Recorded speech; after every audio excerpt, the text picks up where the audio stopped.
Hi there, and welcome to the Skylight Books author reading series. If you'd like to learn more about us and our many upcoming author events, please visit skylightbooks.com, where you can browse our inventory, buy books, and join our Friends with Benefits Club. You can also follow us on Twitter, Tumblr, and Facebook. To speak to a real live bookseller like me, please call 323-660-1175. Thanks for your support, and enjoy. Hi, guys. This memoir has adult content. FYI. That's true. It's very good. Did you know it was very good? It's real good. Are you proud of yourself? Oh, me? You're talking to me? No, you! It's a really good memoir. I was reading it and texting different friends and being like, you have to read this. And some of them were like, why are you being so intense right now? But being intense. It's beautiful. Thank you so much, Sarah. Thank you so much to Skylight. Thank you. That was a good intro. I think you set up the book well enough. Yay! Mother leaving for all. I'm just going to start off and read around a couple of passages from Mother Winter. I won't be too long-winded because I'm dying to talk to Sarah. And if I'm taking notes, it's because I've thought of something that I want to ask you. It's because you're auditing me and you're a Scientologist. Yeah, I am. That's why we're all That's why here I'm here tonight. in LA is for your Scientology It's very vibes. exciting. Okay, fantastic. All right, here's Mother Winter. There was no Christmas in the Soviet Union officially, but we did get a holiday tree religiously. We opened our presents on New Year's Day. Like most Russians, we had a plastic figurine of Ded Moroz, Old Man Frost, and his daughter Snegurочка, the snow maiden, under our tree. A whole nation never wondering why this cold man was all alone with this young girl whose job was to assist him in delivering the gift of winter. We all displayed a frozen child whose mother was all but out of the picture as our holiday centerpiece, conspiring in the myth that she's magically capable, diligent, selfless, and not lonely or creeped out by the old man. That she's unmarred by seasons of obedience, that she likes to work for the man. I do not recall a single New Year's Day when I woke up and you were there to open presents with me. It's my mom. I would go to bed, staring up at the red star on the tree illuminating the yellow duck curtains in my dad's study, which doubled as my room in the beginning years, and think about the jolly old man's wife, whose figurine didn't exist, but her face floated around the room like I had been inhaling anesthetic gas nevertheless. Swedish doctors have come up with a proper name for this withdrawn state. Uppgiven syndrome? Resignation syndrome. Refugee children with recent temporary asylum in Sweden, when told that they would not receive permanent residence, became catatonic and limply accepted feeding tubes from doctors who deemed them diapastica, the apathetic. It was recorded that a typical refugee child in their care lies completely still on the examination table and shows no reaction to caregiving. The doctor lifted Georgie's wrists a few inches above his forehead and then dropped them. They fall down on his face, she wrote. The observation notes on resignation syndrome in 2017 sound like hallucinations of motherlessness in 1987. The patients have no underlying physical or neurologic disease, but they seem to have lost the will to live. I think it is a form of protection, this coma they're in. They're like Snow White. They just fall away from the world. Mothering is dictated by proximity, followed by a psychic absorption of the love object, so the closeness could be carried on anywhere regardless of distance. The inversion of this can never hold. Mothers who come back after loving from afar for any serious length of time will be gravely punished as they troll after their grown children with a warm scarf during winter or a bowl of porridge in the haste of the morning. I still would like to try having her beg me to wipe my nose. I want those first rights of refusal. Refrigerator mothers were once held responsible for causing mental illness in their offspring. It's a good one. Their inadequate displays of affection disturbed the child into a disorganized and frenzied state. The fathers probably read this hypothesis in the newspaper they never looked up from long enough to notice their wives were legally drugged and stripped of purpose beyond enthusiastically cooing, "Open wide, darling, that a girl." In the 5 years I came home from boarding school with a series of ailments, your ex-husband tried to be my sick nurse, to wean his inconsolable girl from needing a mother whose stilts he could no longer hack at to bring her back down to our level. After the mobile clinic doctor would leave, shaking his head because I was too thin and my fever too high, Dad taught me to put a towel over my head and breathe in the steam from boiled potatoes to clear the sinuses, to grind up mustard seeds and tape the paste to the back of my neck when swollen lymph nodes would not drain, to sip hot milk with a dollop of butter and a spoonful of honey, to rub vodka on a wheezing chest, to stuff garlic into wool socks to draw out impurities, to tightly wrap up in a camel hair blanket to shiver and sweat through the night.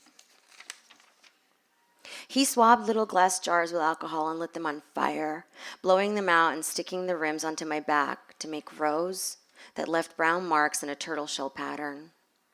I must have had delirium tremens by proxy, the way a partner might feel sympathy pains during labor. Somatization implies that our cells, our antigens and pathogens, are ruled and activated by the anxieties of the mind. But I had no body without you. The things that touched, the cups creating suction, the shots in my flat behind, blooming with indigo rosebuds of scar tissue, all passed through me like a lost and found bin at the bus depot. Nothing was mine to be absorbed because I wasn't absorbed by you or you by me. I could buy the ticket, take the ride, but never arrive at my body clean and fed. Not until I cleaned and fed children of my own.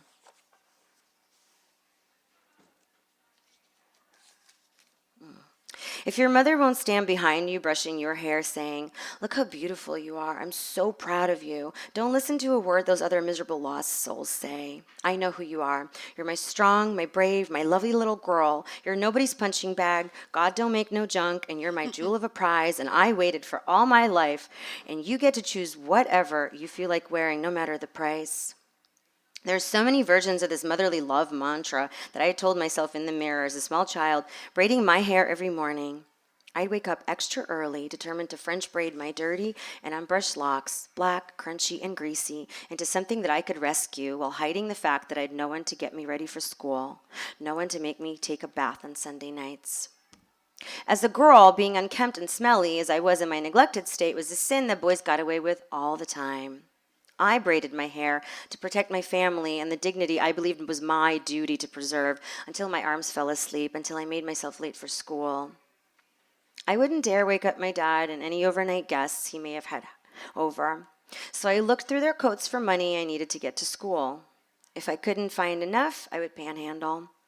My strategy was to stand by the change machines at the subway turnstile and cry. Eventually, someone would notice a little girl in a school uniform weeping alone and came over to ask me what had happened to upset me. I would say that the machine ate my money and I'm desperately late for class. Most of the time, I would get more than my fare. Rush hour down the subway escalator is like an avalanche, a controlled explosion on the slopes. A tiny kid with a violin case, a backpack full of finished homework, and a sack of clean laundry she has scrubbed and dried on the line for the week ahead could get swallowed up. At times, all I could see were people's belts and crotches, behinds and hips, squishing me until the opening above almost closed up, until I couldn't breathe and yell out for help, help down there beneath being seen. I ran away from boarding school and walked around looking for my mother instead of attending violin lessons. I skipped lessons regularly and lied about it to my father, who was jittery with shame after my recitals, signaling a future beating would take place behind closed doors with a smack upside the head. The unspoken rule was that if I didn't use them to listen and play the notes, my ears were to be boxed. Most of the time, I said goodbye to my boarding school teachers, waving my sheet music and violin case at them, and walked around Pushkin, kicking icicles out of drain pipes, or watching people shop for dinner at the bazaar.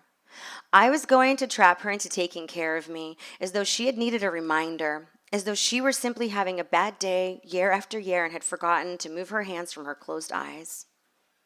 I must have thought she would cry out with relief and tell me how exhausted she was from running around trying to get me back, how smart I was to read her mind and come back to her at once. What sore eyes you have, mother dear. Some freezing day in second grade, I got off at the subway stop like a dog going on instinct. I walked over to her building complex and stood in the courtyard, shouting up at the gray concrete facades. I tried to search out her windows, but they were all the same.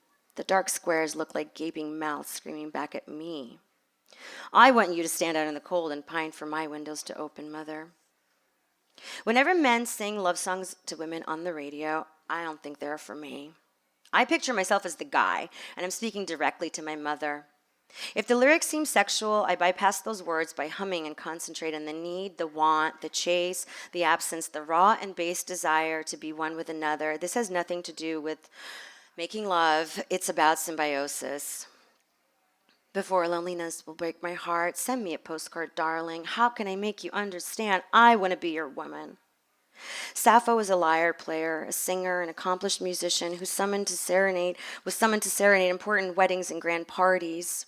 She ran a boarding school for girls and threw elaborate graduation parties to see them off in their new journeys as artists, philosophers, and musicians. She sang freely about women and love because in her time, platonic relationships were celebrated as much as sexual bonds. Your basic hot rock star. Out of sheer necessity, being called a slut by girls who didn't realize we were provoked into a dogfight, beds placed, nothing to be gained, I would evoke my own rock stars. Women had already lost watching the Rolling Stones instead of being them. Who would sing about women like my mom? Why aren't there like 5,000 songs about heartbreak over your drunk mother instead of dumb boys and breakups? What if that's the real reason your heart hurts? How come there aren't more songs about losing your girlhood to a nasty troll? Or more sad songs about losing your best friend for the first, second, third time to pack up piranhas who play guitar, tell you to take it easy, and never call you back? Thanks.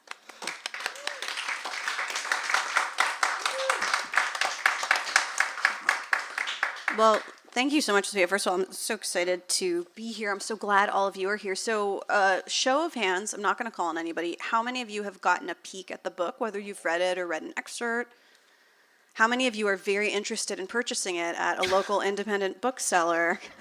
Such as this one. Such as this one, and getting it autographed by an author such as this one. Okay, that's very, very good. And thank you all for coming out for a book event at an independent establishment in a city where there's lots of things to do. This is very meaningful. And also there's a tree in the middle, which is cool. So beautiful. I know, I love it here so much. I'm a member anyway. So, Sophia, who comes up to you and says, or writes to you, like, what is there a demographic? What kind of question people? is already amazing. I know it's I don't even know what's going on. Who comes up to you and says, "This book is for me. I relate so much to this. You wrote my book." Or who wants to get really emotional and hug you, and maybe you feel weird about that. But like, who does it really hit? Who have you noticed? Is it all young women? Is it all young women from immigrant families? Like, who is it? Who reaches out to you? Mr. Rogers from the grave. No, yeah, I've gotten some really sweet correspondence from women who are immigrants, you know, especially if they're from Soviet Russia or if they're from Azerbaijan, where my half of my family's from. And then, yeah, like lots of women who say, like, I have an unexplainable loss, like, or my friend Chelsea Beaker just wrote a really incredible piece for Electric Lit about her own mother abandoning her when she was 9. And I guess what she was talking about in it is that there's so many different types of losses, and we sort of like all live in our own cauldron of loss until we find somebody else who's in that similar cauldron. So you can lose a husband and you just have to like walk around and be like, oh, you're just eating spaghetti, that's cool, I lost my husband. But there's something about being abandoned by a parent that's possibly still alive rather than having somebody die that's very unique, because there isn't really a thing to mourn. And so people who don't know, sort of like people who have like the tomb of the unknown soldier to deal with kind of phenomenon, are the people who reach out the most and who are the most touched. And I mean, I'll take all the hugs. It sort of seems, in reading it, it reminded me of some narratives by adults who have kidnapped children, missing or lost children, in a sense, who don't have confirmation at the time of writing anyway, when I've read certain narratives, that the child is dead. And so there's always that hope that they're out there and that things have changed and that they're different, especially if they've got a teen who's in the throes of addiction who's run away. And I feel, even though it's writing about a mother and reading your book, that's part of it, right? It's this mystery of, well, is she out there, and is she thinking about me, and what's happening, and will this person come to me, and how will this happen?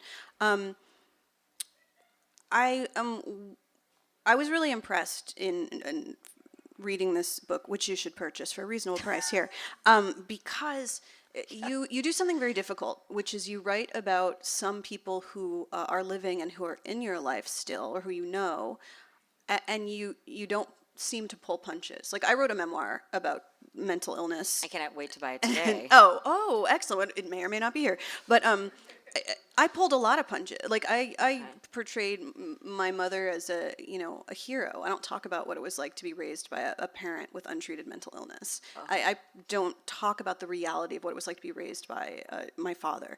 It seems you do. And in so doing, did you have fear as you were writing this? Yeah. About reactions? That's such a good question, and I feel like because it's a question I obviously get a lot, right? So it's like I have so many different answers. I first have an answer that's like, do we ask men that question? Mm-hmm. Like, do we ask men? Do we tell men that they're brave when they tell stories, right? And like, what are our expectations for like feminine texts? And the answer is, yeah, like we have a sexist scrim in front of us where we sensationalize women's stories, and we have like a different kind of news cycle or a different way of metabolizing and digesting them. Like, if a woman has an eating disorder, like that, she's labeled as that like forever. Like, she's always like under it or through it or whatever. That's her brand. That's her brand. Forever. Yeah, forever. And so like, for whatever reason, like our stitches are ourselves rather than our bodies ourselves, as though women are the only people who are like experts at being broken or something.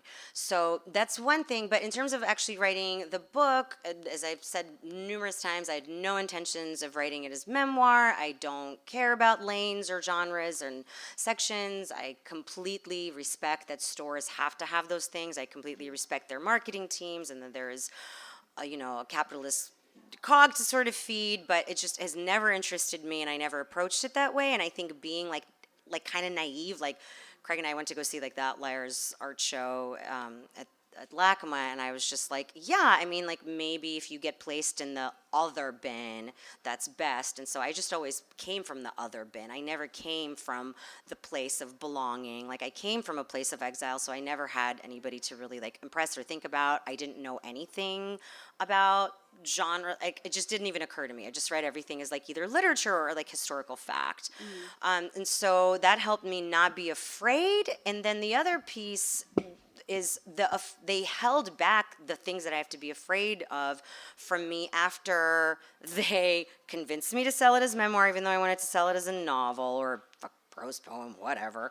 And then once they convinced me to sell it as memoir because that's what sells, they waited until I submitted my book. Hi, babies. I love your sunglasses indoors. After. That's not the book your mom wants you to get. Oh, cool. I love it. I don't care. I have 2 children, whatever.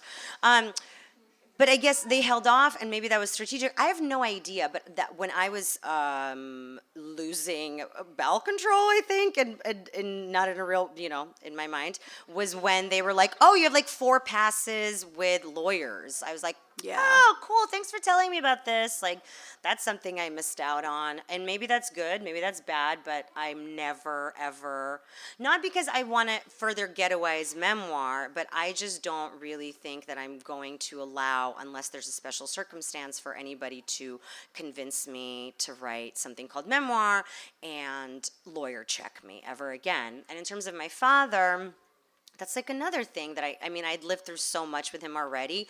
What's this? Like, yeah. we've Courtney loved it through this.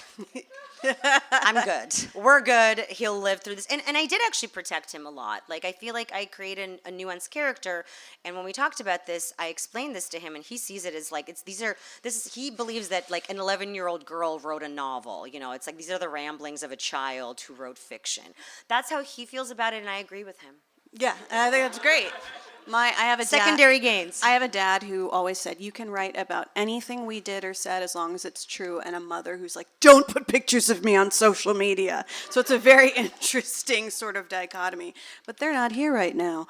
Do you find that people have projected, because in the process of writing memoir, right, you're, and I know that you didn't want it to be a memoir, but it's labeled a memoir, right? Yeah, so people are going to pick this up and they look at it and this is their, if they are strangers to you, this is their only, unless they've read your extensive other work or looked at your art, like this is their only understanding of you. You become, and you become this, right, to them. This reality becomes.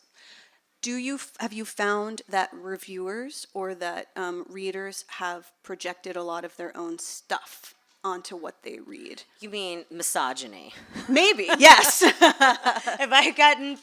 Has there been some misogyny projected my way? Yes. That has happened. I mean, I really thought that there would be a lot more discussion about like language or like craft or like those types of choices. I understand that we have like a lot of narrative hunger, and I'm with that. Like human beings need narrative to organize themselves out of the schizophrenia of our day-to-day existence. I get that, but again, one more place I came at it very naively where I was like, oh, we're going to have so many discussions about sentences and why this thing follows that thing, or like arrangements. Like I thought it would, we would talk about it like the way we talk about music arrangements. And not say like, well, I just wonder if Stravinsky's mom like really like screwed him up that one time. Like I really felt hopeful that would happen, and it's happened here and there, and that's great. But when it doesn't happen, I have to say, just when you ask somebody a question, you're asking somebody a question not because you're sometimes curious to know about them, you're curious to know something about you being reflected off of them. I'll leave it at that. That's a really, really great way of saying it. I think because we live in perhaps a world of social media where we're very used to looking at these tiny snapshots of other people's lives and judging them and then judging ourselves against that. Yeah, narcissism. Yeah, exactly. But I think and I think that comes, people bring that to memoir as well. Too, like reading yours and going like, rather than being taken away necessarily by the language and by the story and just being in that. Sometimes it's like, I don't know. I've seen in looking. I like reading reviews of memoirs and I like reading interviews with memoirs because I just think they're really interesting. And I like seeing the weird questions. What are the questions you've gotten the most so far from people? Like, what comes up the most? Is it, how are you doing? Are you okay? Like, is it that? Does that come up? I think people know that I'm just don't care about okay or not okay. Like, that's not even a thing, maybe. The questions you get the most are like, what does your dad think about this thing? And that is bizarre because I do not have an answer. I've not asked him. I mean, I'm going to see him in a little bit, and, like, my boyfriend and I are going out there, and I'm going to do some readings with Eileen Miles and Melissa Febos, and it's going to be really great. And my dad is already planning to take everybody out for Russian dinner. That's and, awesome. He bought copies for everybody in the family, and that's not a thing. I don't know. I honestly have no idea if my father has finally gotten me after 40 years and is just like, this is her artwork, that's her business. I'm not here to like examine her, like look at the horse's teeth. Like, it's not a thing. I have no idea. I'm actually like, I'm avoiding even really thinking about it. But yeah, I think every single thing has been like, okay, I guess this is very valid and important. People want to know, what is it like in the Me Too era to out somebody and go on tour and live through that? And people think like I'm going around like outing my dad. Like, it's not what's happening at all whatsoever. Like, I'm not roasting my dad. Like, my father, whatever mistakes he's made, they're portrayed in this nuanced way. And I want you to be under my fictive spell. Like, I want you to sort of just like see him as this complex character, as this man who was like systemically punished for being Jewish, for being brown, for migrating from Azerbaijan to come to a place very, very young and meet like a beautiful, enchanting, alcoholic white woman whom he has a child with like 10 seconds after he weds her and doesn't know what to do. That is a lot more interesting than what my dad thinks about me at all. There's a lot of compassion I found in reading this. I found that it felt like kind of dreamy flashes at times. I loved that you played with time and that the prose, it's weird. The prose, not the book isn't weird. I'm saying my reaction is weird because I was thinking it's at once spare and really dense. Like, I think you're doing so much with so few words sometimes. And I was trying to explain it to someone, and I was saying sometimes it felt like I was reading song lyrics. It was just so lovely and really beautiful. And then sometimes you pause at the end of this beautiful passage and go, wow, that passage told a story of violation or of trauma or of pain, but I was really captivated by the language. And I think that a lot of your influences are very clear because you call them out, you shout them out in terms of like looking for mothers in other figures. How much has poetry been a part of your reading life since you were young? Yeah, that is a really good question. So because in the Soviet upbringing, the Soviet tradition, I mean, like having to memorize poetry and having to, and I say in the book, like it's sort of like poetry, country, family. Like that's just how it goes.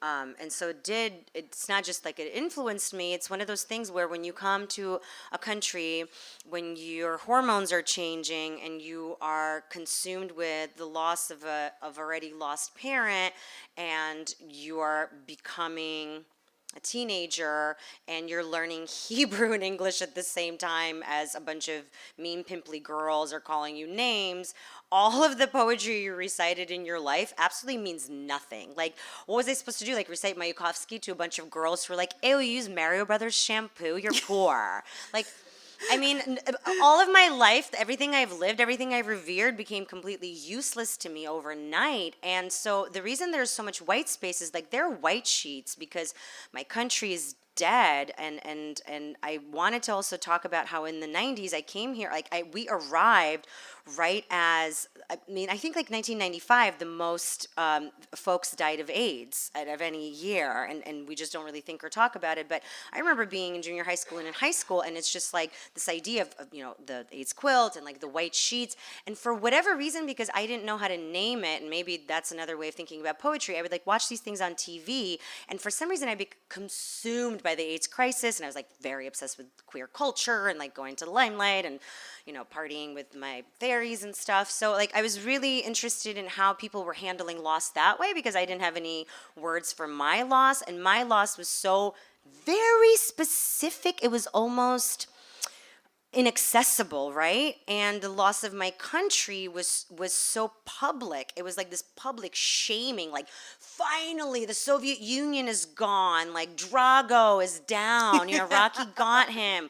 And so there was just so much shame around that I couldn't even think about that. Like I had to dissociate myself from being Soviet. I had to dissociate myself from being motherless. I pretended that my stepmother was really my mother. Like I just lived in this pretend world where I was as American as it gets, and so I fixated on the white sheets of all of these beautiful gay men dying and that beautiful gay culture dying, and that kind of like became like my new poetry. Like I became very interested in America and like American poetry, and sold myself out just to survive. There was I was reading an interview that you did. I don't remember if it was with The Stranger or The Rumpus, but you were saying, or you were quoted in it as saying something to the extent of, like, you understand this.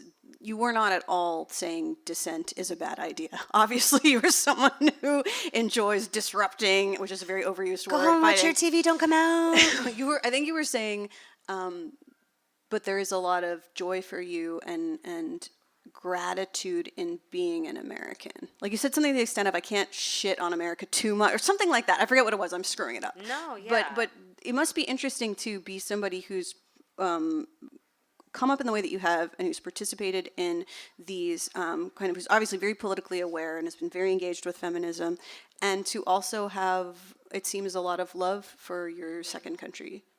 Yeah, I am so American, it's like beyond, and not, I'm like not like nationalistic. I think America is ripe for democratic socialism, obviously, like any normal person would think, and I think whatever Gorbachev was doing could work very well here today in America. That would be great if we had all the stuff, socialized medicine, boring, whatever. But I am an American because in order to survive, you have to sublimate and you have to do better than just be very serious. And this is a country where women are hilarious. Like, you're a comedian, and that helped me along. Like, I'm sorry, but there is no other place in the world where Married with Children exists.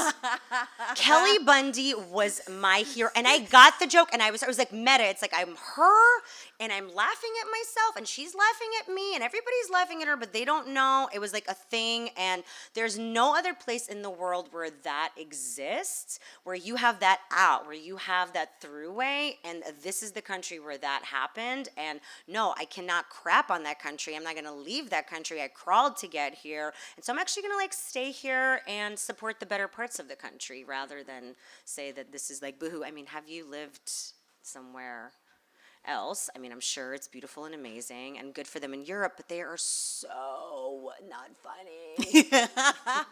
I was deeply influenced by Katie Seagal as Peg Bundy's fashion. Like, whoever was doing the wardrobe, there was Hello. I know. I wish these were leopard print and this had a deep V and a push-up bra. Yes. It was like so Yes. magnificent. Yes. When did was there a point in your life when you became aware that you wanted to write as opposed to telling stories in a different way? Like, what the written word, was there a point you remember as a kid not just enjoying reading books but thinking, I want to be an author, an authoress, a lady author, a woman authoress? But yeah, is there a point where you just thought, I'm going to write a book one day, damn it?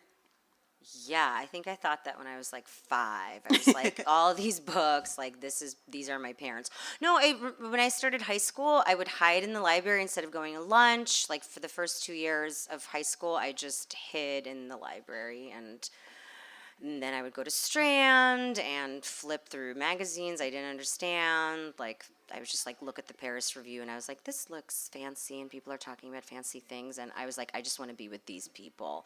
And then just like little tiny things that are amazing happened. Like, the Riot Girl movement happened, and I had girls give me zines, and they said, like, you don't have to wait for this fancy magazine.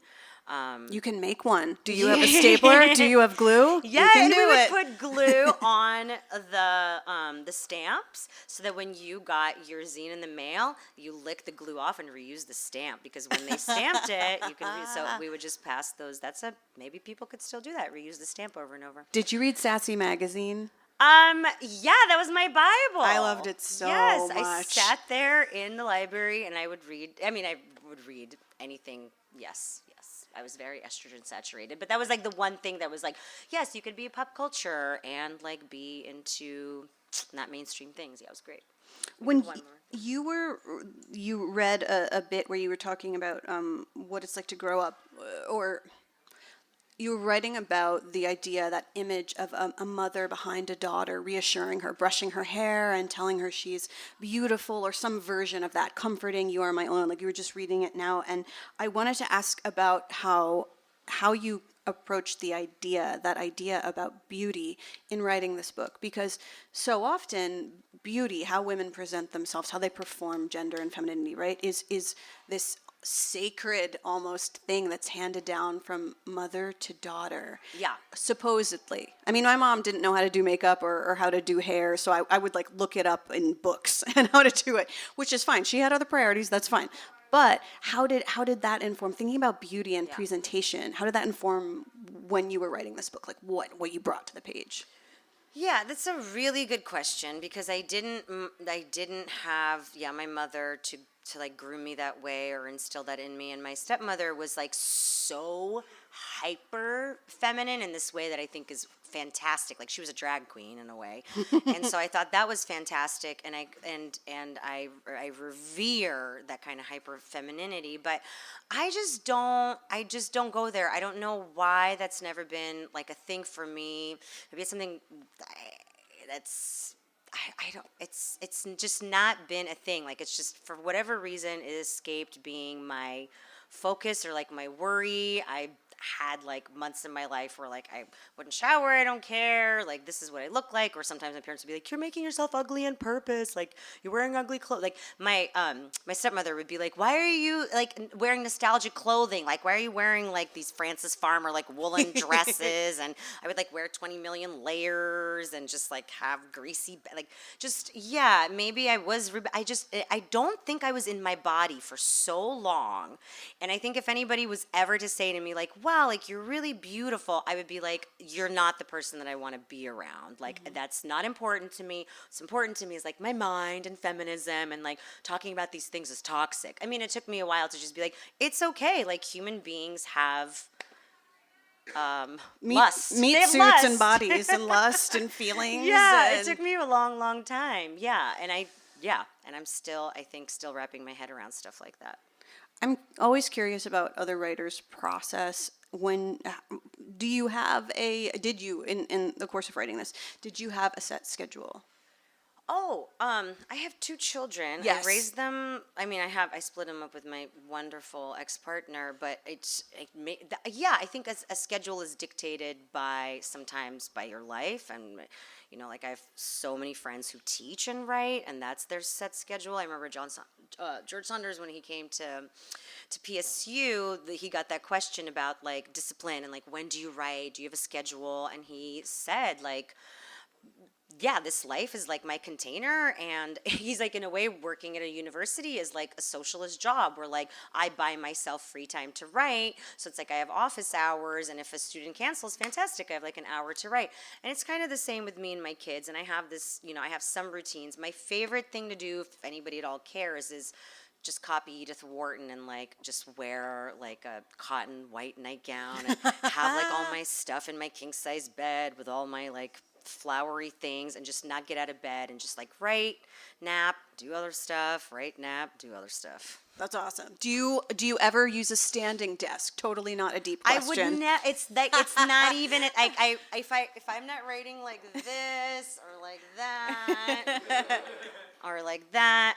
No, I don't have a thing. And my desk is like a pile of unpaid credit card bills and just crazy photos everywhere. It's unmanaged chaos. But I have gotten an art studio now where like if I go there to write, cool, and I'm this gorgeous space, like I'll just sit there and I'll look up, and all of a sudden, you know, I'm like, oh my God, 4 hours has gone by. But it's really good to think about like what creates the space for either magic, like what's the alchemy, right? Mm-hmm. And for me, the alchemy is lying down in my bed.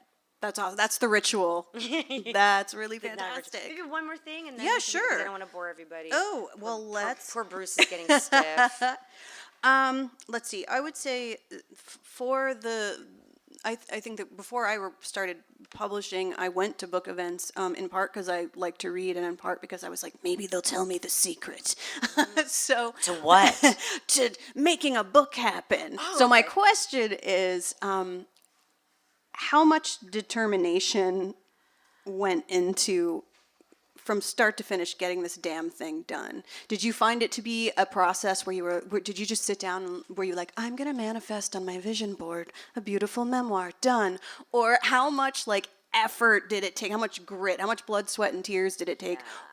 Or how much like this is chill and it was wonderful? You know, like I feel like it's... Are we talking like industry stuff? Are we talking about selling a book? I would say what's the question? Well, I would say, yeah, I'm giving you I'm just babbling at you. But no. I would say...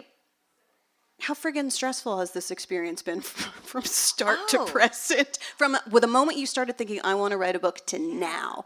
Has it been a cakewalk? Has it been super easy? Oh, well, obviously, like the selling of a book and the writing of a book have absolutely nothing to do with each other. At least for me, I never thought about it even 1 minute. And again, like it's another area where my maybe willful naivete has helped me. I knew nothing. I didn't care one way or like. I was like, great, send me a text. I love them. It would be great if they published it. That would be fantastic. But no, you know, like be like, oh, I love Grey Wolf. That'd be great. You know, like I'm very transparent. FYI, like Simon and Schuster really were the only people who wanted my book. I don't know what that says about America. Like Grey Wolf said there was too experimental for them. That's fine. That's cool. So you went with avant-garde alternative publisher Simon and Schuster. That's awesome. That's and really not even on great. Scribner. Like, they make fun of Scribner. They're like, ugh, Scribner down there. Like, I'd be like, what? I knew nothing. I didn't read Simon and Schuster books. I was not like a thing. I actually, my only real exposure in my ear about it was that I had a very annoying professor whose book I see over there who filled in for a professor of mine, and she was like, all of her stuff would be signed like forthcoming from Simon and Schuster. And I'd be like, what a blowhard! Like who cares? Like, so I'm always saying like.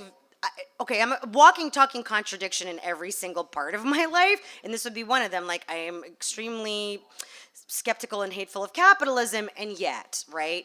And so, in the selling of it, none of it was premeditated. I thought nothing, and like my agency being William Morris is like not anything that I didn't not. It was literally like one of those things where it's not like a cakewalk. It was like I wrote the thing. I was like, I'll just put it in the drawer and see if anybody wants it, and then my very, very, very loving and supportive friend and old professor Lainey Zumas was like, hey, Jamie Carr just is trying to get a roster together at William Morris. Why don't you send her your book? And I was like, are you sure? It was kind of like, ugh, like that's, I don't even know. Getting an agent, it's not something I was doing. Again, I didn't know anything about that. And I just kind of sent her an email. I was like, do you want to read? You're starting a roster? Fantastic. You're no longer an assistant. And I sent it to her, and she called me back right away. And she's like, reading, loving. And then I got a contract. And then after that, she was like, we're going to go on submission. And it looked really stressful. And I was kind of like biting my nails. And there was like 17 things. And they were like, too experimental, and it was just, it went down the line like that, and it was between 3 people, and this was it. I mean, that's I don't know. I mean, I did not get acceptance from the people that I thought were awesome. Mm-hmm. But it's going wide to a big, potentially very big audience, which is really cool. Yeah, maybe, but they're like, I am like a nothing nobody to them. Do you know what I mean? Like, yes, I do know. As an author, I do know. Yeah, they have bigger things to like. And you know what's great about it? Great. If you get with a big publisher and they don't care about you, and you are like diligent and hardworking, and you have grit, because you could be like, grit is what? It's like sand, right? It's like it could slip through your fingers, or you can get it real wet and like really get into it, and it could be, sticky. You can make it happen. So I had to make it happen. So. Yeah, I think that's a lot of people think that once you publish a book, they're like, you're wealthy, which is like, and a lot of times you're doing a lot of the work yourself. It's not glamorous, but it's awesome, and you get to come to places like this and meet cool, all very attractive people here, and cool people like you. Yeah, thank you all. Give yourselves a round of applause for being here on a Saturday. Live through this. Yeah, thank you so much for being here. I guess we will. I choose Courtney Love every time. Every time. I choose Courtney Love. That should be a T-shirt. Every time. Yes, it's true. So you want to go sign some books or something? Yeah, if you guys have any questions, I'm happy to answer them, but I'm sure this is long enough. Yeah, does anyone have a brief question that's not your pitch for your book and is like pertinent? An LA thing? I wasn't even prepared to give an industry talk, but I just thought it felt like you wanted me to. I'm getting in front of the situation great. So that no one raises their hand. It's like, I wrote a compelling novel about, and then 5 minutes later we all want to die. So does anybody have a question? Town. Yeah, does anybody have a question about this book or about this author? Oh, excellent. Sir. Yes. I thought the style was gorgeous, and that's all I would want to discuss. Do you have any other writers that you'd recommend that maybe played a part in developing that style? That's an A+ style. This is your model for excellent questions. What's your name, sir? Sam. Okay. I'm kind of like a Jewish matchmaker. If you're not already attached, you seem like you would be a great partner for somebody. You just yented real hard. You just yented up. My friend just wrote me. You remember that? She said, I'm platinum status yenta. This is a true, my next tattoo. That's such a good question. So the book is loosely, it's not based on, but it's sort of just the hand that rocks the cradle is Marguerite Duras all the way. Like, so if there's anything and everything that you want to get by her, I would go there. And heavily influenced by Eileen Miles and Chris Kraus, for sure. Yeah. So yeah, read those ladies. Those are 3 heavy hitters. That's awesome. I don't understand the world without him. I wonder sometimes if people who review books just maybe have never read those people. Is what happened. Who Dustin, I else saw you raise your hand. Yeah, hi. Well, my poetry question got hit by Sarah, and then I was going to ask an influence question too. But I'll ask another question, which is, so your essence, Sophia, seems to me always to be very, very based in punk rock. Yeah. And but then you're also like you are an academic as well, or you have a background in this erudite academia, and I'm curious like whether you saw those things, whether you see those sides of yourself, and if so, if you see them as competing or warring in some ways, or if they, you know. Are you accusing me of having no self-awareness? Because you might be right. Yeah, so that's such a good question because I survived by going to school, and I don't want to like put my partner in the spot, but like we talk about this a lot. You know, his sister like went to read really early on in life, and like sometimes there's just so many choices. And again, I know there are children here, and for me, I understood fully as like having starved a lot of times. And my dad is now a dentist, by the way, because he's Jewish, and you have to become something like that.